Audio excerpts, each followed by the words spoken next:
All right, fine. I'll be a gracious host. How you doing? Little Mermaid is the scariest Disney movie by far, though. Why the hell is Ace Blade in your Kickstarter? Some comics. I'm getting controversial today. We're gonna get controversial today with. My proudest moment is this interview and being able to talk to you two.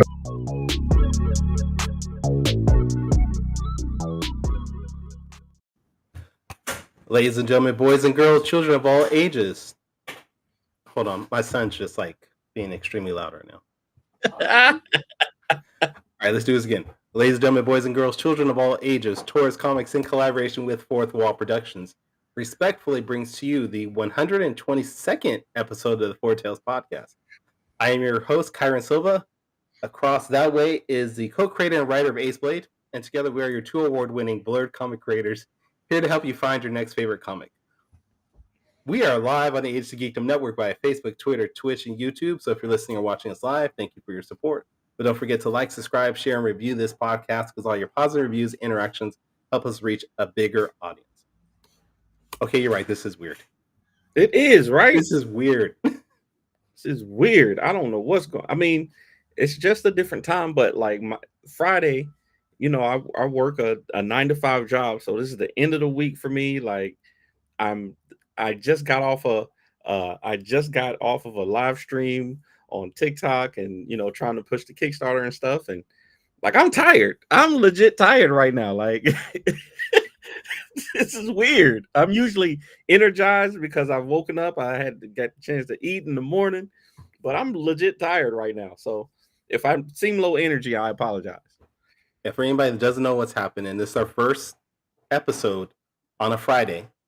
It's our new time, 5 p.m. No more early mornings for me. No more mid-afternoon for Danny. Right. And this is different. Like my wife and my kid are making dinner right now. Usually in the morning, it's just me down here. I have the whole first floor to myself. It's quiet. I can do whatever I want. And yeah, I mean, we have to stick with this at least until the end of next month because we got some people lined up, some important people lined up that they've already set on their schedule for this time. We're gonna make it work. And the real reason that we decided to do this is because we both have shows coming up during the summer, and you know, it's a lot tougher to do a Saturday podcast or live stream when we're both doing comic book conventions and stuff like that. So we decided to move it to a Friday afternoon. You know, this would normally be when Five Star Friday is, but they moved, so we slid in here in this spot. So yeah, and we got some new I was comments already. I was like Black Roman Podcast, Rod Hyatt, Evolutionary Morgan. Yo, shout out to y'all. Thank you for being part of this. See, we're reaching a new audience already. All right. Speaking of conventions and comics and your shirt, you got something coming up soon, right? Absolutely do, man. Ace Blade number 8 is going to be on Kickstarter.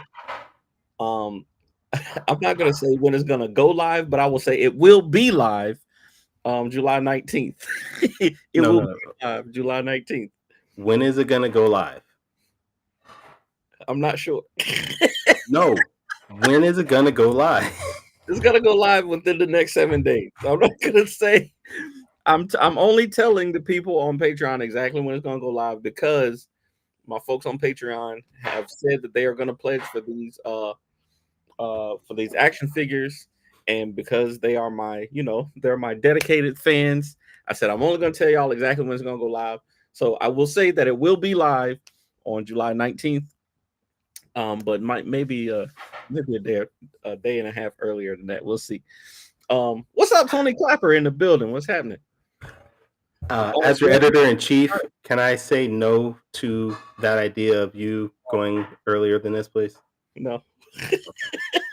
No, you cannot. All right. Well, you already got 84 people following. If you haven't already, back the man, or not back the man, but go save the campaign. Because this Kickstarter is only going to be 2 weeks. It's only going to be 2 weeks on the Kickstarter. It's going to be from July 19th to August the 2nd.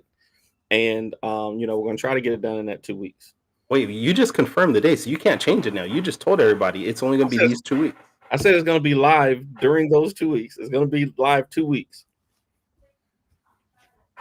All right, whatever. You're not about to get me in trouble with my Patreon backers. I'm not doing it. Shoot. Anyways, fine. We've already talked enough. Let's bring on our guest. Why don't you go ahead and introduce him, since I want to get you energized for this and heated up in a way. Absolutely, man. We got the man, the myth, the legend in the building. Probably top 4 best spades players in indie comics. Definitely not number 1 though. We got Paige Alfred, creator of Blowtorch, Pinpoint, and C.H.E.S.S, amongst other things, in the building. Paige, what's going on with you? How you doing, bro? I'm doing well. Good evening. Good evening. And yes, I am the top spades player, sir. Don't get it twisted. You might be. You somewhere between 5 and 3 from what I've heard. I don't know where. Like, I don't know if you got the top spot yet, but we'll see. As long as I'm higher ranked than you, I'm good. Terrible. So man, if I'm 5, that means you're like 11. You know what I mean? So hey, we gonna see.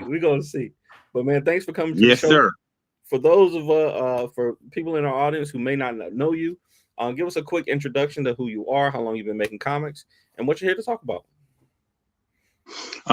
Again, my name is Alfred Paige. I've been making comics since I would say 96, if not before. I'm the creator and writer of C.H.E.S.S, like they said, Blowtorch, Pinpoint, and just enjoying the indie market like everybody else. Absolutely. So on your Facebook, it does say that you are that you're from New York. Are you from New York and just living in Florida? I am from New York. Yep, I am from New York, Queens, New York. But now I'm in Florida. Okay. Tampa, Florida. That's a big difference right there. That's a big difference. Well, Tampa. Yes, it is. I miss New York every day. Yeah. Tampa's again? But it's not the same kind of busy as New York at all. It's nothing like New York. I miss New York every day. I miss New York every day. I don't know if you saw the last episode that we had, but I was telling people how me and my oldest daughter got not stranded in New York, but we were stuck in New York for 3 days waiting for a cruise, and it's one of the most unique places I've ever been. I haven't spent a lot of time there, but having to be there for 3 days, having to figure out how to get around out there is crazy. So shout out to all for a cruise.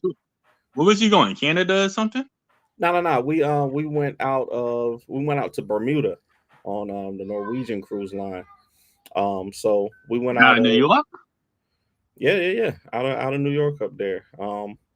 And it was a fun cruise, but those 3 days getting around, man, it was crazy. Oh wow. It must have been like a 7-day cruise or something like that. Yeah, it was. It was. Oh yeah. Because usually you'll leave out Florida, but yeah. But man, welcome to the show, man. So you've been making I appreciate y'all. How long did you say you've been making comics now? I think I started in like 95, 96, if not before. Okay. So I've been doing it for years. I mean, as a hobby. I started off as a hobby. I only got more into it in the last couple of years. Okay. As a more major thing, but I always love writing comic books and writing, those type of storylines and stuff like that. Yeah. Which parts of the comic book making process do you do? I know you write, but do you do any art? Do you letter? Any of that? Nah. I usually work with different art teams. I just do the plots and direction or maybe some edits. But I usually work with a team. So sometimes I write by myself or I work with a different writer, and then we put together the team behind it. Absolutely. Now you have a book coming out right now. It's Blowtorch, right? Blowtorch, Bury the Patch just came out a couple of weeks ago. The feedback been fantastic. People are loving it, loving the action, the artwork. It's actually a re-release because we did it before in black and white a couple of years ago, and then I just re-released it in full color by Iwan. So yeah, people are loving it, and the color give it a whole different look. All right, we're gonna put the cover on the screen for everybody to see because it is beautiful artwork. Yeah. Who's your art team on this? Thank you. The cover is by Nito Diaz, Jesse Hansen, and Iwan. I don't know how to say his last name. To Wakano, something like that. Okay. So yeah, and that's the same colors that did the inside the book as well. And artwork was done by Montos on the artwork right before he got the job for Green Lantern. So I was lucky with that one because as soon as he finished that book, he went to John Stewart, Green Lantern.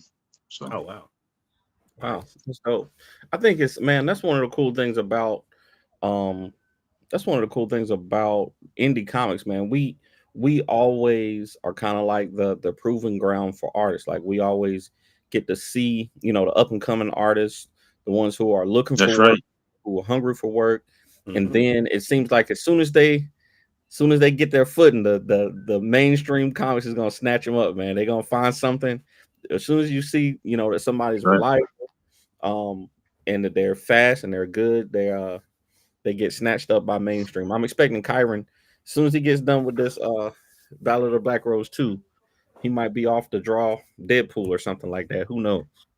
I'll do it. Yeah, it's very true. Look at Nito Diaz. Nito Diaz is doing covers, for the longest. And now he's the artist on X-Men. So, I mean, it's great to see that progression of people that you work with. I love it. Now, getting back to your book, where does this story fit in the overall timeline of Chess? Like, if everybody's read Chess, knows that Blowtorch was part of that team. So, how does this fit timeline-wise? It fits afterwards, but it's all in conjunction. I mean, I started Chess. I always wanted to write a comic book for each one of the characters, a solo comic book for each one of the characters. So, so everybody could get an idea of their personality outside the team, and you could focus on them a little bit more. So, when you started Chess years ago, and then when I first started Chess, I wrote Footpath, like 2 Footpath comic books. That was with Ronin Studios back in the days when I first started Chess. And then I did Pinpoint. Pinpoint was lucky enough to get picked up. And now I'm doing Blowtorch. But next year I'm going back to do a Footpath solo. So, the idea was to explore into the characters themselves outside the team so people could build their own relationship with the characters. When they read Chess, it gives it a different dynamic on how they read the characters when they work together. Man, I like that. That was one thing I always thought of with Tribe, even though they only had the 4 issues, including the 0 issue. Yeah. I always liked to, kind of explore Blind Spot and Shift and Hannibal outside of, outside of them coming together in this comic, kind of seeing their, an individual story for them. So I think that's a dope idea. Yeah, so I want to follow that through in 2025. I already started a Footpath solo comic book that's going to be out next year, and then just going to continue the rest of the characters as we go down the line. Awesome. Now, but Blowtorch had a great year. Blowtorch had a great year. You had Blowtorch Bad Roads earlier this year and last year, and now with the re-release of Bury the Past in color, people are really getting to appreciate the character. And it used to be like that for Pinpoint. When Pinpoint first came out, everybody loved Pinpoint. So we're just trying to get everybody to love each one of the characters in their own story. So when I go back to Chess, it just gives a different dynamic of how everybody reads the characters and understand why I write the characters the way I do. One thing I noticed when I was reading the story was that we were seeing more of Blowtorch's past. You're seeing him reconnect with a love interest and things like that. And I'm noticing though that there's a lot of hardship that Blowtorch goes throughout not just this book, but through a lot of the other books with his disfigurement and his past, things like that. Are we ever gonna get a chance where we just see Blowtorch be happy? Yeah. I mean, you know, Blowtorch is starting a new relationship. If you read the new one, you see that he's starting to build a new relationship with Footpath. Yep. You can see it blooming, and that's going to make a difference in the stories coming up. But you got Blowtorch is a character that had everything originally. You know, he's like the handsome character, football star in high school, big family. He had the looks, everything at face value. You know what I mean. And then when he got his face got disfigured, it went to a bad place, a depression place in his life. Even though his skills and who he is as a soldier and ex-Army Ranger is still there, and how he handles the situations in battle or stuff like that. But he became like a really depressed person and kind of hiding behind his mask, as you can see in the storyline. And then even when he fell in love, when you read the story, how him and the nurse kind of broke up because he's kind of hiding from himself. Yeah, you can see that that's starting to build out, and Footpath is going to start bringing that out in the next couple of issues. Okay. So he's a deep character, and when people get to read stuff like Bury the Past and get to know who he is as a character, they understand the relationship with him and the team and Footpath in the future. Yeah, and in the story we even see Footpath go with Blowtorch. I mean, not to give too much away, but she goes to help out. I mean, that's got to be an interesting dynamic to have your current girlfriend come with you on a rescue mission to save your ex-girlfriend. I mean, that's got to be an interesting dynamic in itself. I wanted to make it like a little love triangle, but I wanted to make the story emotional as much as action. So I wanted to get that emotional effect as much as the action effect. So when he tells his story in the beginning, for to even get there, you could get a sense of where he is and where he's coming from to where he's going to go to. And at the end in the cafe, in the lunchroom, you can see that he gets a little smile, so he does get a little happy for a minute. I mean, we all need happiness, I mean, there's so many things that make us happy. We all need happiness. We all need happiness. Yeah. For me, seeing my wife when she gets out the shower, that makes me happy. Stuff like that. So, I mean, we need a little happiness in our lives. I think that's a different happiness, but we'll go with that. Yeah, I think it's a classic. We'll go with that.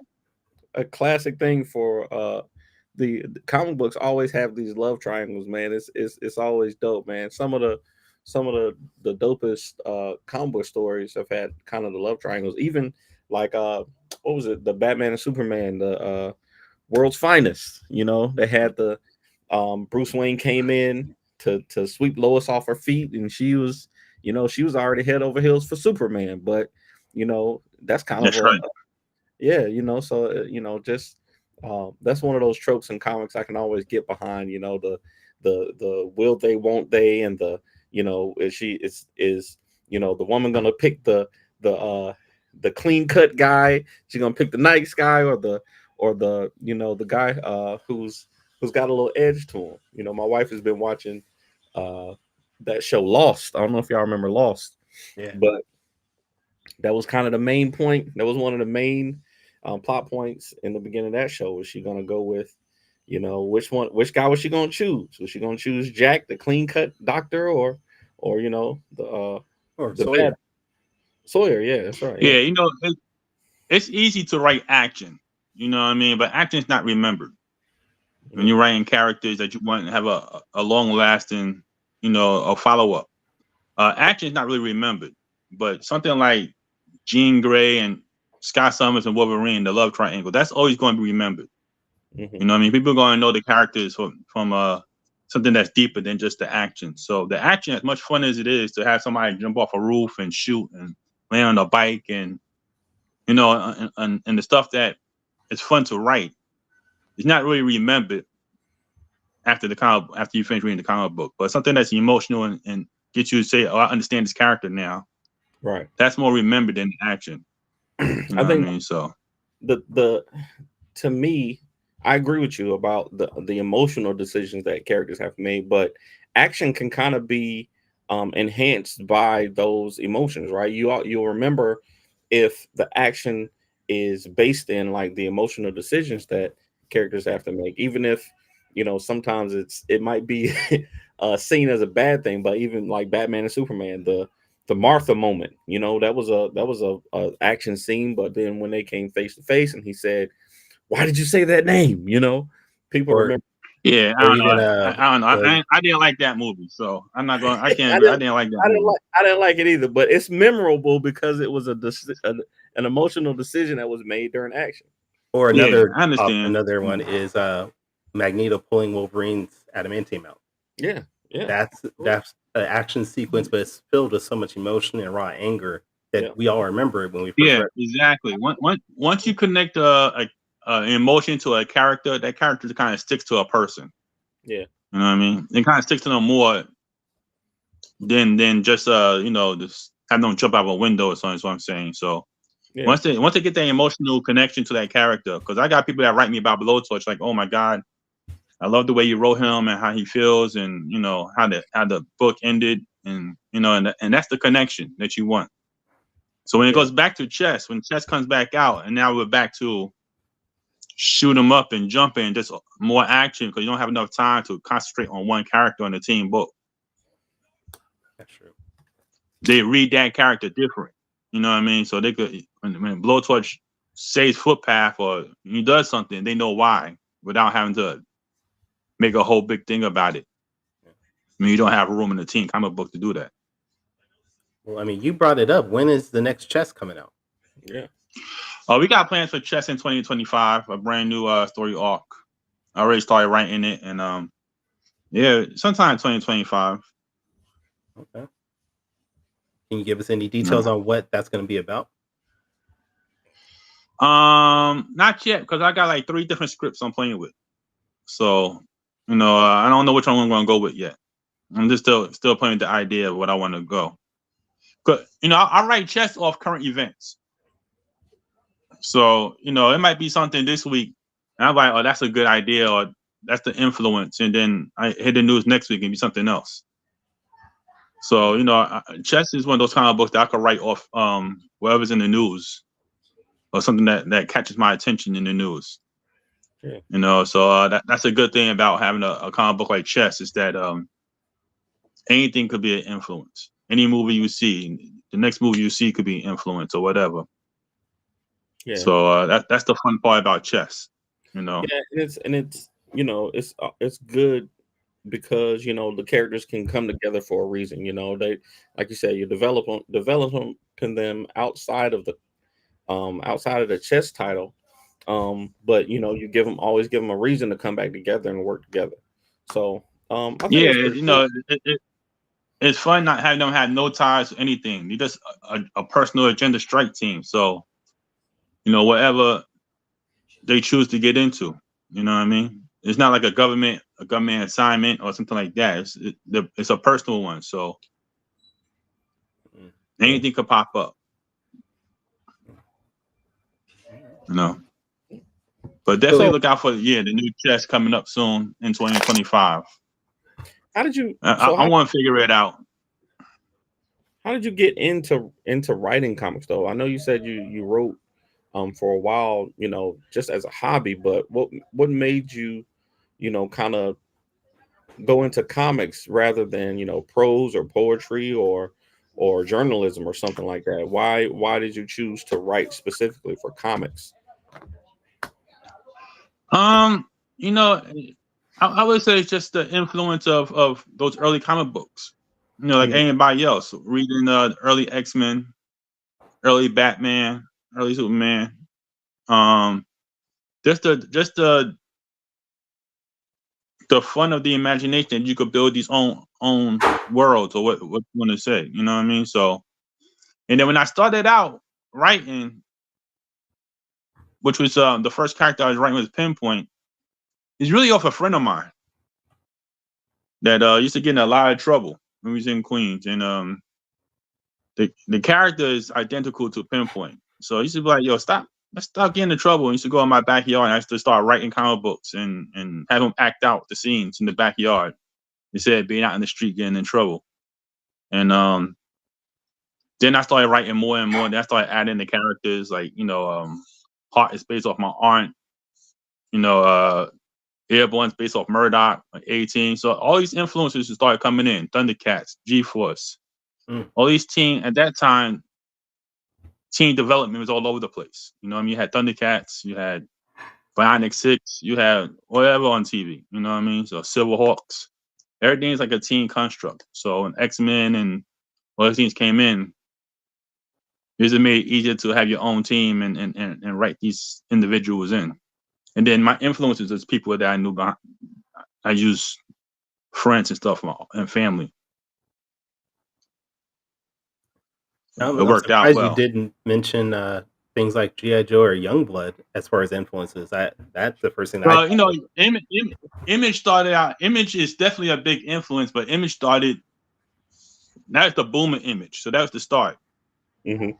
Right, that Image just started. So yeah, Youngblood. Of course, when Youngblood and the Wildcats and Cyberforce all came out, it helped orchestrate how I want to write my comic book. You know, and as far as action and the relationship between the characters. But before that, it was like TV and Thundercats and stuff like that, and everything that was on TV. But then when Boom came out, obviously when Boom came out and you saw the business behind it, you're like, oh yeah, this is what I want to do. Yeah. And I just stayed with it, you know, doing it as a hobby or doing it on the weekends or doing it in my backyard with some friends. And then you know, it just stayed with me. Like it's like once you get addicted to it, you just enjoy writing, you know what I mean? So for sure. So I see you also got a book with Comicsburg coming out, Daisy Chain. Is it out already or is it coming out? It just went to Diamond, I believe, today. Okay, so yeah. I guess it'll be out, I know, next week or 2 weeks. They're a little behind, but I think it'll be out in like 2 weeks. And the story behind Daisy Chain, with my partner on that, Mr. Mike Lynch, we wrote that years ago. We wrote that comic book years and years ago, and we submitted it to everybody. And everybody's like, "Oh, we like it, but we like it, but we like it, but." So it's either a rejection or a change. You know, we like it, but we want to change this. So you want to change this character, or you want. And after a while, me and Mike was like, you know something, let's just do it our way ourselves. And that's what we decided to do, and it worked out because the first issue did fantastic, my highest selling issue yet, and yeah, we're looking forward to how people respond to it. So far, it's been good, and I'm trying to get used to writing a crime thriller. You know, you've been writing action for so long and characters for so long. And this is the first time I'm writing a character that is not directly associated with me. Yeah, this is something like I'm really kind of making up as I write. And Mike Lynch has been fantastic partner on that, and we put together something that we feel like people enjoy, and hopefully they do. So far it's doing good. I mean, the feedback on it and early review has been fantastic. Did you have a chance to check it out? I read it. I enjoyed it. How do you feel about it? Yeah, it was a great story. I especially like the black and white with touches of red just for certain key points in each panel. That just, it makes that panel more subdued. And then when you get the action, like some of the more risque scenes, they make it pop more. Yeah. You know, when Igor first did, Blowtorch Bad Roads, and he was done with that, and me and Mike still had that script, I was just like, hey, let's just see what he could do with it. So we still had the whole scripts for the first 3 issues, and he was like, let's just see what he could do with it. And then we started sending pages back. He was like, all right, this is the look. This is the right look. And once you, like you said, added the red in there, he gave it what we felt like the look it needed to be successful. So, okay. Hey, well, I'm excited about Chess. I know, you know, I've been following you for a while now. I think Blowtorch and Chess are the ones that I'm you know, kind of most excited about following. But you know, you're a dope writer, man. I'm sure anything that you do, you can do it well. So I'm definitely gonna be checking out all your titles for sure. I appreciate that. Yeah, it's time now, man. It's 8:30. It's time for quick takes, man. So This is my favorite part of the show. Some of our viewers enjoy it. Most of our viewers enjoy it, I'd say. So, Kyron, I'm ready when you are.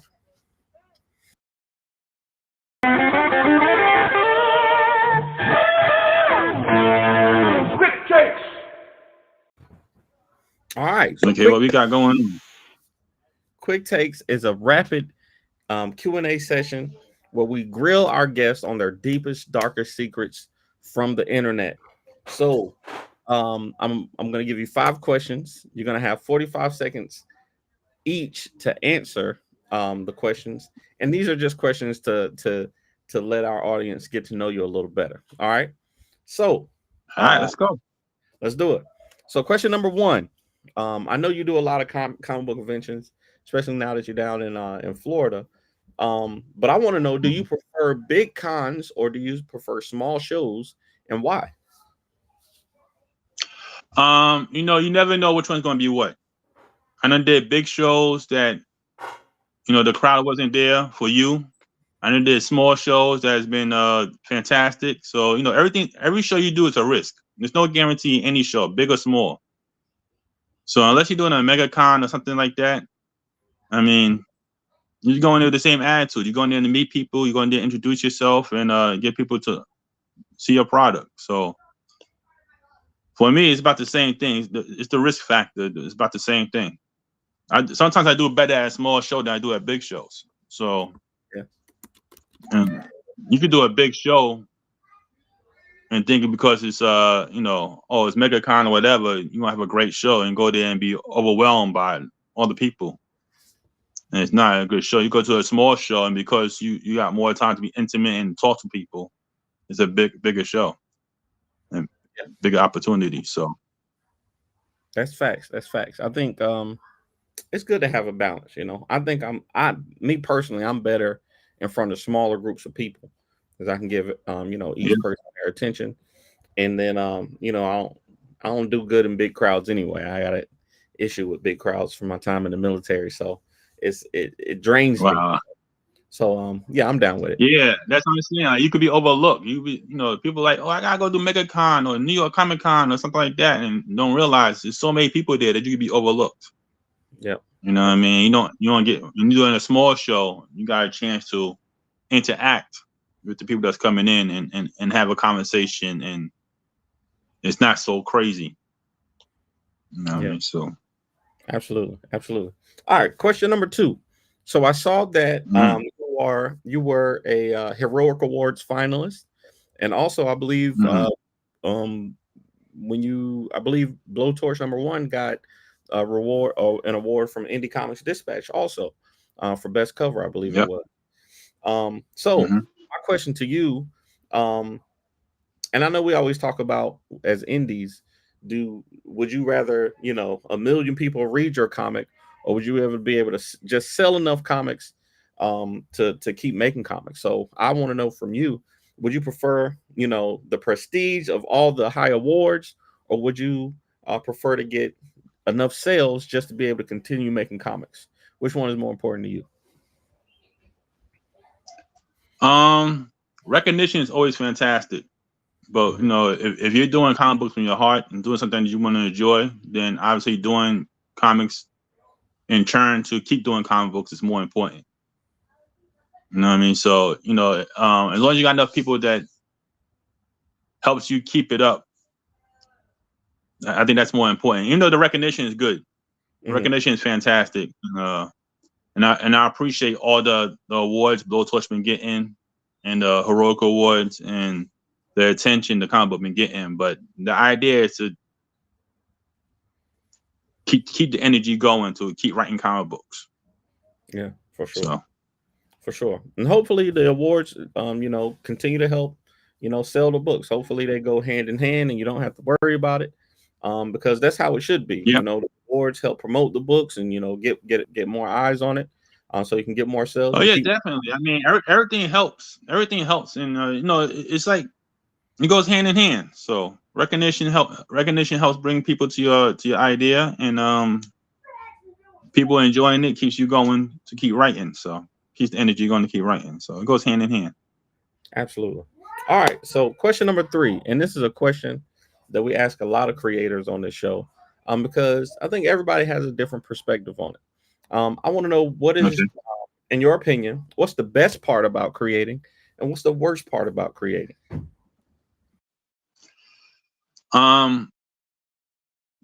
The best part is the fun of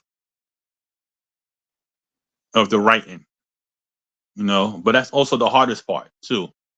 So the best part is the imagination, getting the idea, and the fun in writing it, the excitement in writing it. Danny Quick jumped off the bike, jumped in the boat, and you get the excitement of writing it. But after you get like 2-3 pages in, now you gotta build it, and that's when it becomes hard. Now you gotta build the story, you gotta build the middle, you gotta build the ending, you gotta understand where the story's going, and then that is what starts taking time. So the initial idea is fun, but that's the hardest part and most drawn out part, when you gotta really get into the middle of the character. When you get to 20 pages in, your second issue in, how you keeping the excitement going. Right. Absolutely. But that's to me, that's one of the, like you said, the most fun and frustrating parts. Yeah, it's frustrating. Yeah, because you get writer's block. People say you get writer's block. So how many times you start the comic book, you get the part you thought about, the fun part, 10 pages in. You get to that page 11, you're like, well, what now? What's next, right? Yeah, what's next? Like you already jumped out the building and swung around and whatever. The fun part, now you gotta build the reason why he's there and all that stuff. So yeah. Okay. All right. So question number 4, and this is, I'm really interested in this one now, that I heard your rationale about making the different stories. So say you can only make one book for the rest of your life. You're gonna get paid forever to make this one book, but you can't do any other books. Would you want to do just a Blowtorch solo series, a Pinpoint solo series, or would you do just a chess book for the rest of your life? You can't do either one of them. You can't do any of the other ones outside of that. You can only do one. Which one do you do and why? Chess, of course, because I could do everything inside Chess. Yeah, right. It's still the same characters. I could write. Blowtorch could have been a chess comic book. Pinpoint could have been a chess comic book. He said Blowtorch. I separated it, but it's the characters. If I could, Blowtorch Barry the Past could have been Chess issue 6. Yeah. Right. Just with the characters. How many times you read the X-Men comic book and it's about Wolverine going to fight Sabretooth or, you know what I'm saying? It's still the same characters. So yeah, chess is it. That's the right answer. That is the right answer. Absolutely. All right. So question number 5, and we always do a top 5 list, because we got another show called Top 5 Live where we do yes, we do, Kyron. Stop shaking your head. We got another show called Top 5 Live where we do a top 5 list every week. And so off the top of your head, I'm gonna get you to tell me, since you're I know what your number 1 better be, but we'll see. I want to know your top 5 card games from 5 to 1. The top 5 card games that you would like to play, or the top 5 card games ever. He got serious. I know I got a top 5.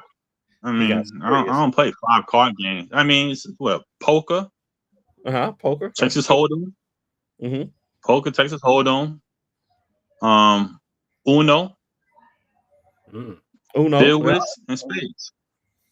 Bidwist? Uno, Bidwist and spades. Bidwist. You don't play Bidwist? What is Bidwist? I never played Bidwist before. Ain't that an old people game? That's an advanced spades game. That's how I know that your spades game ain't right yet. Oh wow! Okay. Okay. So if you don't play, if you play Bidwist, it will change up your whole spades game. Look it up. I might have to learn. It's like an advanced spades. It's like an advanced spades. Okay. Never heard of it. 4 players. Yeah. You gotta be a space player to know what it is. No, you can't, just be a comic book creator. You gotta be a space player too. All right. I'm down with it. I'm gonna learn bid whist just for that comment. I'm gonna learn bid whist, and when I see you, Yeah. at one of these Atlanta shows, we're gonna see who's the best. Nah. Hey, If you can't play Bill Willis, you ain't ready for that spades game. All right, man. Paige, I appreciate you doing that for us, man. This week, Quick Takes is sponsored by Gemini Comic Supply. If you go over to Gemini Comic Supply and enter the code AceBlade at checkout, you'll get 10% off your entire order. So shout out to Gemini Comic Supply. All right. That's what's up. Paige, we appreciate you for being on the show. We want to make sure all our audience follows you and follows your work. So where's the best places online that people can check you out and keep up with you and what you're doing? Obviously, the Project C.H.E.S.S Facebook page is a great place to see what's going on. Page One Comics on comicexposure.com. And you can get all the exclusives to my comic books, all the Blowtorch exclusives and everything like that. And yeah, that's it. All my comic books are in previews, so you guys go follow all my titles through Comicsburg and previews. And yeah. And if you guys are watching live or you watch our YouTube, if you see there's a QR code in the top left-hand corner that goes directly to Page One Comics on Comics Exposure, so you can check it out and follow Paige there, buy the books there if possible. But we appreciate you can buy the books there too and get access to all the exclusive covers. There you go. All right, Danny, where can people check you out? The best place to find me is fourthwallpros.com. We got the Kickstarter coming up from July 19th to August 2nd. And if you want to find me on social media, it's at the Ace Blade on all social media platforms. Kyron, where can people find you, sir? You can find me at tauruscomics.com. I am on all social media platforms at Taurus Comics, so you can check me out there. And this is the first time you've ever listened to our podcast, you can go to our website, fourtalespodcast.com. That is the number 4, TALES podcast.com. You can listen to all our previous episodes, buy some merchandise, give us a coffee, support us that way. But please come back next week. We'll hopefully be more in tune with this time frame and get things situated properly. We'll be back next week, next Friday at the same time, 5 p.m. Pacific, 8 p.m. Eastern, where we're going to have Beam Award nominee Chuck Cox on the show, talk about his book. But until next week, sayonara, goodbye, and please take care of yourselves. Yes, sir. All right. Thank you. I